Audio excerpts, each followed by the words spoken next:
对俄发动经济战，特朗普又一次承诺，对乌安全保障，美将提供战略手段，经济换和平，美俄能源交易曝光。乌军米格29战绩加1，击落俄军苏30。俄最大无人机厂商破产，即将倒闭。13.9万平方公里，乌克兰雷区面积超过英格兰全境。100亿欧元投资，德国港口围战。伊俄关系破裂，俄罗斯彻底失去中东。精彩资讯马上开始。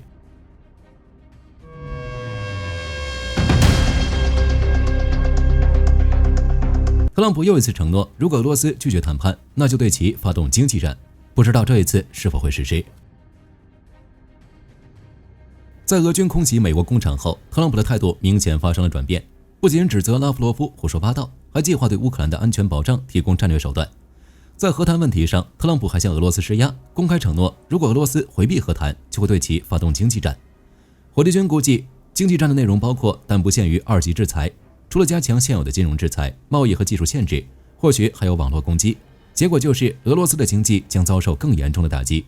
通货膨胀加剧，经济倒退的时间会进一步提前。不过考虑到之前的情况，承诺能否兑现，火力军也说不准。但不管怎么说，特朗普已经表明了态度，就看俄罗斯怎么选了。在乌克兰安全保障方面，美国的确会出手。根据英国金融时报的报道，美国准备向乌克兰维和人员提供战略手段。看见战略这俩字，火力军还以为是导弹、核武之类的，可惜事实并非如此。根据报道，美国会提供战机、后勤与雷达等，为乌克兰提供情报支持，保护维和部队的安全，不打算部署地面部队，由欧洲负责这方面。顺带一提，按照特朗普的说法，如果达成协议，美国会出自己的一份地，但不会在乌克兰上花钱。从这点来看，即使美国派兵维和，也是北约或欧洲出钱。但还是那句话，有总比没有强，钱能解决的事就不算什么。相比乌俄和谈的事情，火力军更在意的是美俄交易。为了刺激俄罗斯实现和谈，美国计划与俄罗斯进行能源交易，这是拿经济换和平。根据路透社的报道，在阿拉斯加峰会期间，美俄讨论了几项能源协议。第一点就是美国能源巨头埃克森美孚重返俄远东地区的萨哈林1号项目。第二点则是放松对俄制裁，允许俄罗斯采购美国设备，重点开发北极液化天然气2项目。双方甚至讨论了美国从俄罗斯购买核破冰船。在乌俄战争爆发之前，美俄就开展了能源合作。最具象征意义的就是萨哈林1号项目，由美国埃克森美孚牵头开发，拥有 30% 的股份。但是战争爆发后，美国对俄发起制裁，埃克森美孚退出该项目，俄罗斯便没收了其股份，美国亏了46亿美元。而在阿拉斯加峰会当天，普京还签署了一项法令，允许包括埃克森美孚在内的外国投资者投资萨哈林1号项目，那就恢复其部分或全部的所有权。按照美国的说法，这是想要通过能源协议促进乌俄和谈，但事实真的是这样吗？恐怕不是。据消息人士称，综合北极液化天然气2项目来看，美国这是想拉拢俄罗斯，加强自己在印太地区的实力。只是这就会造成一个结果，给俄罗斯输血。美俄能源协议不会拯救岌岌可危的俄罗斯经济，但能让俄罗斯喘口气。在乌俄作战的当下，这并不是一个好选择。战场之上，乌军米格29战绩加1，击落俄罗斯苏30。在扎波罗热上空，乌克兰空军的米格29与俄罗斯的苏30发生空战，结果大快人心，米格29成功击落苏30。乌军并没有透露空战的过程，但不管过程是什么，结果就是乌军胜利。米格29也是乌俄战场上的明星了。火力军时不时就能看到乌军飞行员驾驶米格29击毁俄军 S300 等防空系统的新闻。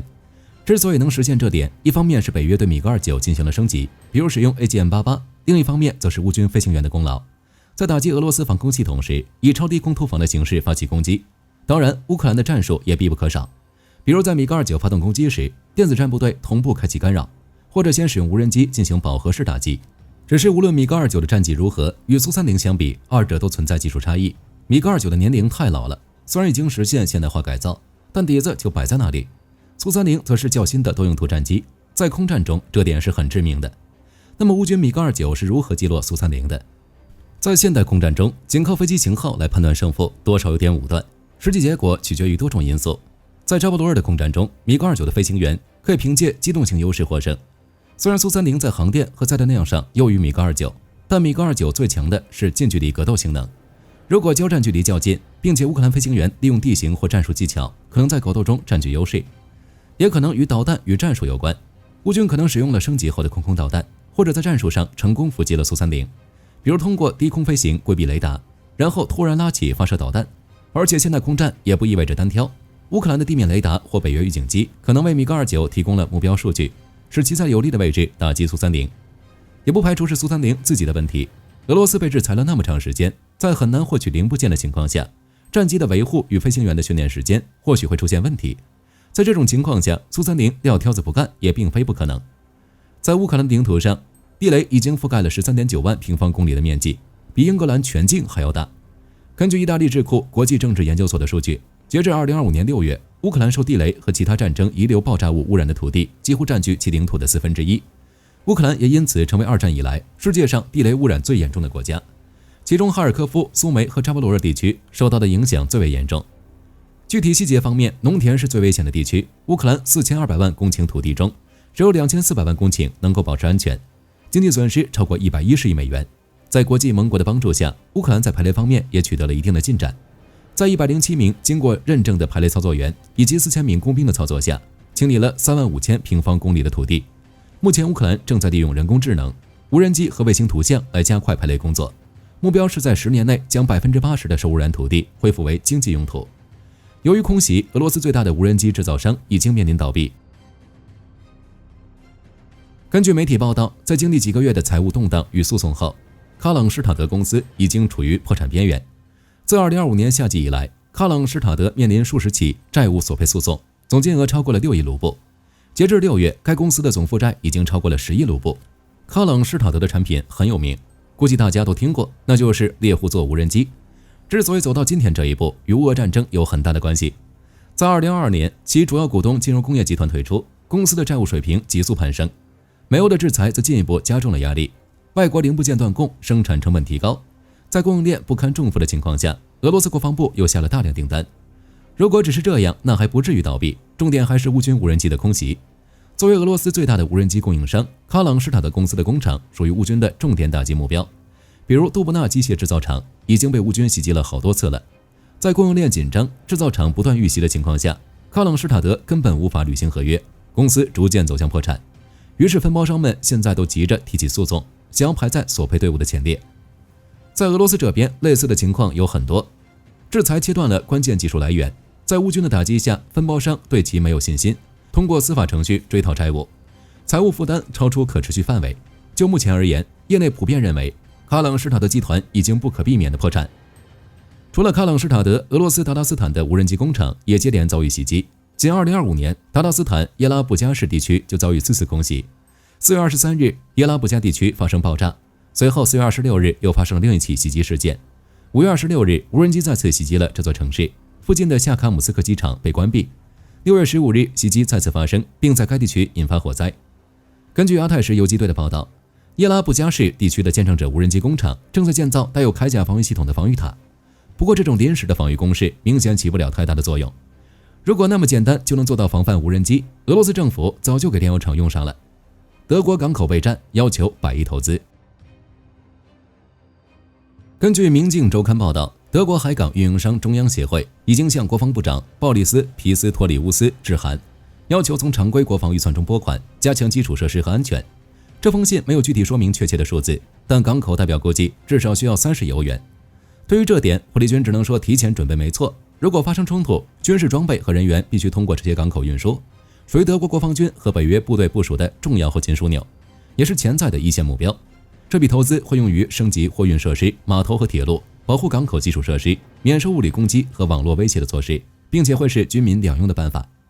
目前，德国已经将其部分公路和铁路网络指定为具有重要军事意义的地区，在未来几年内要从国防预算中拨款约80亿欧元对其进行升级。港口应该得到类似的待遇。目前，德国最重要的海港是汉堡、不来梅港、威廉港和罗斯托克，整个行业的总体投资大约需要150亿欧元。顺带一提，波兰这边也有新消息，之前波兰新总统否决了支持乌克兰人的法律。不过根据欧洲真理报的报道，这点并不会涉及乌克兰的星链。澳大利亚也不欢迎伊朗，直接驱逐伊朗大使。当地时间8月26日晚，伊朗与英法德3国在日内瓦举行的新一轮核问题谈判结束。伊朗副外长加里巴巴迪表示，在此次谈判中，双方都阐述了对联合国第2231号决议的看法，称伊朗依然希望通过外交途径寻求对双方都有利的核问题解决方案。报道表示，根据2015年签订的伊朗核问题全面协议，伊朗承诺对本国核计划进行限制，来换取国际解除对伊朗的制裁。在随后的第2231号决议中，对伊朗核协议加以核可，并包含快速恢复制裁机制，允许协议签署国可以针对伊朗违规行为采取措施。这一机制的有效期持续到今年10月18日。如今，伊朗核问题谈判正在进行，欧美国家希望伊朗继续履行协议，包括与国际原子能机构恢复全面合作，按照伊朗核协议限制和发展规模等，否则将对伊朗启动快速恢复制裁机制。另一方面，澳大利亚也不欢迎伊朗，直接驱逐伊朗大使。8月26日，根据澳大利亚广播公司报道，澳大利亚阿尔巴尼斯发文表示，伊朗涉嫌在澳大利亚境内策划袭击。作为这种行径的回应，澳大利亚决定驱逐伊朗驻澳大使，要求其在7日内离境。根据报道，此次被驱逐的包括伊朗驻澳大使艾哈迈德·萨德吉以及3名外交官员。目前，驻澳伊朗大使馆已经停止工作，澳大利亚还要求仍在伊朗本国的公民尽快离开。值得注意的是，未来澳大利亚还将经过法律程序，将伊朗伊斯兰革命卫队列入恐怖组织清单。媒体表示，这是2战结束以后，澳大利亚首次宣布驱逐外国大使。针对澳大利亚的做法，伊朗外交部发言人巴加埃表示，外交层面的不当行为必将引发伊朗的回应。目前，伊朗相关部门正在研究应对措施。美国那边 F-35坠机的通报终于来了。8月26日，根据美国战区网站报道，美国太平洋空军针对今年1月份美军 F-35在阿拉斯加埃尔森空军基地坠毁一事，在今年1月28日有一段视频显示，美国空军一架 F-35战机垂直坠向地面，随后发生爆炸并升起巨大火球，飞行员在此次事故中成功弹射，仅受了轻伤。此次事故给美军造成约 1.96 亿美元的损失。披露调查报告称，F-35坠毁的根本原因是液压油受水污染，使得前起落架与主起落架支柱结冰，阻碍了起落架支柱的完全伸展，从而导致相关传感器误判战机已经处于地面。与此同时，事故调查委员会主席还根据大量证据，认为机组人员决策对危险材料项目缺乏监管，以及未遵守液压设备维护程序，都是造成本次事故的重要因素。战区表示，此次事故还凸显了一个问题：F-35战机航空电子识别的自动地面操作模式存在一些问题。法国助力印度研发新型发动机。根据印度连线新闻网站报道，近期印度宣布将与法国合作，为印度第5代重型战斗机 AMCA 及未来机型研发一款新型发动机，解决印度空军长期以来面临的发动机问题。根据印度时报报道，印度国防研究与发展组织将很快向内阁安全委员会提交申请，此次合作的对象为法国赛丰集团。该项目将研发一款推力高达120千牛的新型喷气式发动机。新型发动机采用100%技术转让的模式，将在印度完成设计、开发、测试、认证以及生产等工作，为印度第5代先进重型战斗机及未来机型提供动力。此次合作预计耗资70亿美元。值得注意的是，此次合作是法国国防工业再次赢得印度的军火大单。此前，印度海军在招标下一代舰载机时，就选择仿制法国阵风战斗机参与竞标的超级大黄蜂落选。另外，赛丰集团还与印度斯坦航空公司联合，为印度多款国产直升机研发发动机，其可靠性得到实际验证。反观印度国产战斗机，此前一直饱受合格发动机的困扰。印度曾向美国通用电气采购 F-404发动机，作为光辉战机的动力，但由于美国交付延迟，影响了光辉战机的生产进度，以至于印度空军战斗机中队数量处于史上最低水平。为了填补战力不足，印度空军决定采购97架光辉 Mark 1A 战斗机，同时加强印度本土国防制造工业。当前，印度空军的主力战机包括俄制苏30 MKI、法制阵风以及国产光辉，这对印度空军后勤维护造成了很大的干扰。单单是光辉战机就面临同时使用不同发动机的困境，例如光辉 MK2 选用美制 F-414发动机，研制中的第5代发动机的早期型号同样选用 F-414发动机。于是，在2023年，印度向美国采购了15亿美元的 F-414发动机生产合同，但两国之间持久的关税争端，使得这笔订单面临着巨大的不确定性。从现有指标来看，印度与法国联合研制的新一代发动机在推力上与 F-414大致相当，但并没有显著优势。有印度空军飞行员警告称，选择2种不同的发动机将为印度5代机计划带来额外的复杂性与难度。德国新坦克变速箱亮相，减轻后勤问题。8月25日，根据德国法兰克福评论报报道，持续3年多的乌俄战争证明，军队装备多样性带来了严重的后勤问题，兼容性与欧洲补给都成了障碍。目前，在欧洲各国军队中有10几种不同的坦克类型，例如 AMX-30、勒克莱尔、豹式以及 T72 系列等，相比之下，美国却只依赖2种不同的坦克。在这种情况下，德国伦克集团希望通过一种新技术来应对这一问题。根据德国商报报道，伦克集团作为坦克变速箱领域的国际领导者，其产品广泛应用于各类步兵战车与主战坦克。目前，伦克集团正在研发一款名为 HSWL-406 的创新型主战坦克变速箱。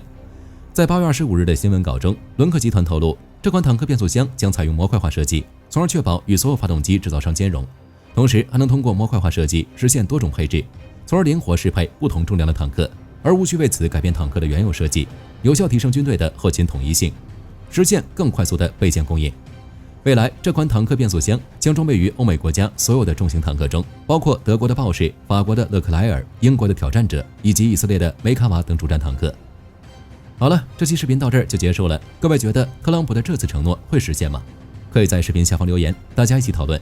喜欢的话，不要忘记点点关注。我是火力军，下期见。好的，各位观众朋友们，我们频道一直在聊真实的军事资讯和武器装备，后台也经常有朋友问，有没有值得推荐的入门级模型？今天就和大家分享一款近期接触到的产品。首先，它的外形还原度做得相当不错，比例准确，武器上的一些关键细节和标识也都有体现，材质也说得过去，拿在手上有不错的分量感。其次，它具备一定的可动性，对于理解基础操作原理有一定帮助，让它不仅是个静态摆件。综合它的做工和可玩性来看，价格确实比较亲民。对于想入门模型收藏，或者单纯想在桌上贴一个摆件的朋友来说，是一个性价比很高的选择。商品链接已经给你们上了，感兴趣的朋友可以自行了解。